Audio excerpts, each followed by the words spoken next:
नमस्कार दर्शक बंधु मु अन्नपूर्णा ओडिया कवि अनूप चैनल को आपण मानक स्वागत करुचे।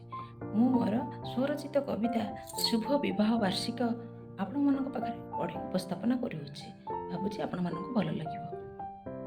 शुभ विवाह वार्षिक सबु भल मंद सबु सुख दुख तुमठु आरंभ तुमठी शेष, तुमठु आरंभ तुमठी शेष, प्रति मुहूर्तरे तुमरी साथी रे, प्रति मुहूर्तरे तुमरी साथी रे, खोजे खाली टिके प्रेम परस, खोजे खाली टिके प्रेम परस, जीवनर केते झड़ झंझा पुणी बिताइछु दुहे साथी रे, तुमे देइथिबा सिंदूर टोपाक जळु थाउ पुणी मथारे, तुमे देइथिबा सिंदूर टोपाक जळु थाउ पुणी मथारे, प्रभुंक पूरा अपार करुणा अचिरे आम दुहिंकर मझिरे, आशीर्वाद रखी कोळे देइछंती आम पुओ झियंकर रूपरे, आम पुओ झियंकर रूपरे।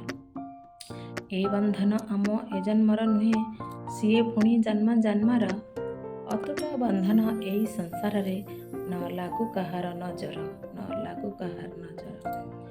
22 बरस तुम साथे साथी, 22 बरस तुम साथे साथी, केबे बीती गला जानी हेलानी, केबे बीती गला जानी हेलानी, ए विवाहर दिन भूली हुए नहीं, केबे संपर्क रे भट्टा हेबनी, केबे संपर्क रे भट्टा हेबनी। नमस्कार, मोर विवाह वार्षिक रे आपण माने मते आशीर्वाद करतु। मो चैनल को लाइक शेयर सब्सक्राइब